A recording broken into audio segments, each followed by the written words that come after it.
guest is Matt McKee. If I didn't say, what could you create, I could be scared of it. It could be a nightmare. Faith and pass it on.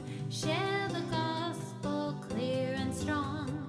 Stand for, claim your heritage of truth. Welcome to Heritage of Truth. Today our guest is Matt McKee. Welcome. Well, thank you so much for having me. Thanks for taking the time. I know that you get to, talk to all kinds of different people, so I'm glad to be one of them. We're really glad to have you. Now, you're a pastor, a business leader, a father, and a husband. Can you tell us a little bit about your journey? Yeah, sure. So, growing up, I grew up in the church and then kind of went away from the church. And, when I came back, there was a lot of different things in my life where people would go, I don't know really what you're going to do in your life, but we see God in it, right? So I was a pastor at a church for 10 years, but while doing that, I started some different companies, tech companies and some other things, and it's been an amazing journey to have a wife next to me for 17 years now, and now two sons who are 12 and 10, and it really is. It's a blessing and a half. You have a book called Parent Chat. I do. Why don't you tell us about that book and why you wrote it? Yeah, so Parent Chat, the technology talk for every family, it really goes through one of the biggest fears that parents have today. And it's just this idea of technology. Because here's what happens. At 2 years old, a kid can pick up an iPad and they can open it and then they can go to a game, and parents freak out. And they freak out because they go, that kid is smarter than I am. And now that they're fearful, and in that place of fear, they don't feel like they can lead. Because, if your child knows more than you kind of get shy. So I wrote this book for parents, one, so that they can understand that the relationship that they have with their kid will be anything that their kid can do on technology. And two, really, in essence, to give them hope. Because here's what happened. Okay. When my 12-year-old, 3 years ago, when he was 9 years old, he came in contact with adult material online. Ooh. Not only did it scare me, not only did it break my heart, but it put me in a place where I felt like, oh no, I have no control whatsoever. And our family, that journey that we went on, I talk about in the book, and I talk through just really what it means to be a connected family. But just because you're connected to the internet or your devices are all the time, doesn't mean you have to be. So we go through some of those principles and different ways to give parents hope today when it comes to tech. Now, do you give them tips for controlling it? Yeah, very much so. So not only is it a conversation that you have to have with your kids, but there's also technology today that you can put into your house that helps you. Like for prime example, the device I use is called Circle with Disney. And Circle with Disney is a wireless device. It connects to my Wi-Fi, and I can see everything my kids are doing. So I can say, hey, 10-year-old, you only get an hour of YouTube. So no matter if he's on his phone or if he's on his computer, it counts all of that time together. And when he hits an hour, YouTube then is shut off. So he can't get to it anymore. And he can now go play basketball or, go do something else that he really enjoys. Because here's what happens with technology. We go in just to say, let's say this. We go in to say happy birthday on Facebook, right? You go in. 2.5 hours later, you go, how in the world am I still here? Because it's very consuming. So as parents, I talk a lot to my kids about, yes, it can be a consumption tool, but it also must be a creative tool. And what is its purpose? And as parents, we need to give purpose to technology. And when we do, then we can then have accountability. So it can't just be consumption. It must also be creation, giving it purpose. What do you really enjoy? What are you hoping to accomplish? Okay. And then you can go, hey, guess what? Now I can keep you accountable as a parent. Okay. Because I can see what you've created. I can see what you've consumed. And now I have a better conversation around a dinner table when nobody's connected to technology at all. So basically, parents have to be vigilant. Well, they need to care more. They need to be more curious, is what I like to say. Okay. Because here's the deal. Kids come to technology with a different question than parents do. Parents come to technology and they ask, what will that do for me? Like when you walk into an electronics store, you'll go, hey, I'll buy that piece of technology if it makes me more effective, if it makes me more efficient. Like that's the reason I'm going to buy it. I'll give you money if my life is now better. Right. Kids never ask that question. So what is the question they want? What are they doing it for? Well, what will it do? Entertain them? No, No? they want to explore. They have a much Oh. more exploratory question. Kids are Okay. just much more curious. It's like Okay. when we got our first car. Now, our parents looked at the car and they said, I'll buy that car because it's going to get me to and from work. And right. And it was an efficiency question.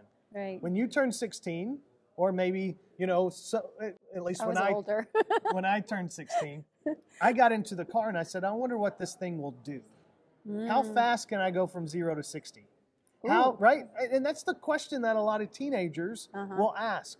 That same question is what happens when they come into technology. So we need parents to start asking that question. Hey, what does that do? What are you doing with it? What are your friends doing with it? And then if I can get every parent to just ask this one question, I think parents are going to win. And the question is, can you teach me how? Can you teach me how that app works? Can you teach me how that device works? Can you teach me how now, that takes a lot of time. It takes some effort. But what you're going to see is you're going to build a relationship throughout that that's going to build a lot of trust. And when you build trust with your kids, then the ultimate goal, I believe, as a parent is when your kids have kids, they want to come back to your house. Yeah, exactly. And if that happens, that starts when they're 5 years old and that relationship starts. Because you go from authority as a parent to influence as a parent. And the same thing goes with technology. At first, you're going to be an authority. You're only going to have this much time. We're only going to let you go to these places. You're going to plug in your phone, not in your room, but in the kitchen or in my bedroom, right? You're going to put in those authoritative rules. And then you're going to move to influence, which is pretty cool. How do we deal with our simultaneous attraction to and fear of technology and separate the dreams from the nightmares? Well, that comes down to, and the conversation that we have in our family is this deal of consuming and creating. And so, prime example, my 10-year-old really likes YouTube. Like, he loves it. He likes to watch other people play games on it. He likes to, like, all these different things on YouTube. Well, I said, okay, that's great, but I now want you to start your own YouTube channel. Oh, wow. Now, at 10 years old, he has his own YouTube channel. He calls it Corny Comedy. So he uploads a video every day, not every day, most days, of the joke of the day. And it's this really corny little joke. But you know what he had to figure out? He had to figure out, one, how to record himself. He had to figure out how to upload it, how to edit it. He had to figure out all these different things to be able to have his own channel. Did I walk him through it? Yeah. Did I help along the way? You better believe it. And every time he uploads a video, I get an email saying, hey, this channel has so I get to go and watch it. I've been a guest on his videos. I mean, it's just something that we were able to do for fun. Right. Now, if I didn't say, what could you create? I could be scared of it. It could be a nightmare because I'm like, I wonder what my kid is doing on YouTube all the time. Like if I didn't limit it, if I didn't. So there is this, at least, principle that says if your son or daughter is really into something, then get them to also now create for it. My oldest son was really into music, and he loved rap music.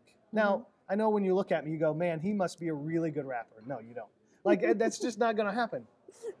But I'll tell you what, at 12 years old, my son has not only figured out how to create music, but he's written his own raps, and you can actually go on iTunes today and get some of the music that my 12-year-old has created, which is insane, like just to think about.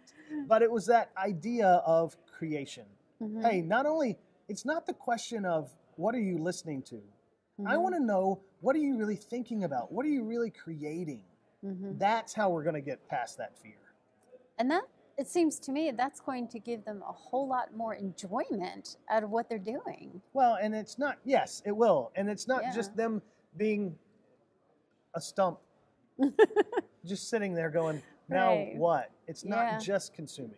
Yeah. because it can be. Mm-hmm. And that's when we get into trouble, because once we start consuming more and more, we're going to be more curious. We're going to go see what we can find. And that's why, we've got to limit. And that's when you get into some of the addiction. Yes. Yeah. Well, Yeah. so parents, though, also have to model it, because most, a lot of parents will, if they really look at how much time am I spending on my phone? How much time am I spending on the internet?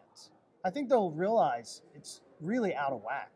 It's not a great thing. So we have to go, okay, maybe I have some times that I need to limit my own self. Maybe there are some times that I need to say, for us and my family, we say this: if we can spend 3 nights a week around the dinner table and no one is on any device, that's a successful week.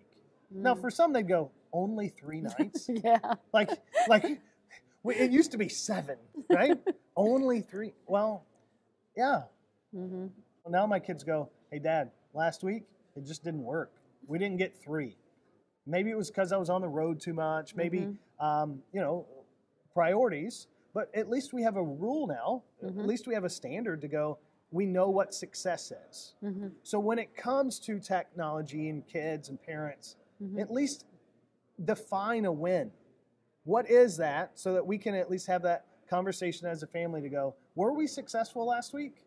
No? Okay, well, let's try to get back together. Let's see if we can be successful this week. That's good. Define the win. Yeah. That's good.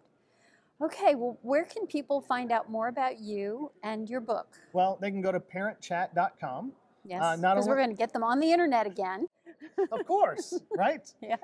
Or they can walk into almost any bookstore. If it's not on the shelf, they can ask for it, and they can order it there. Okay. Well, thank you so much, Matt, for being our guest. Thank you. Share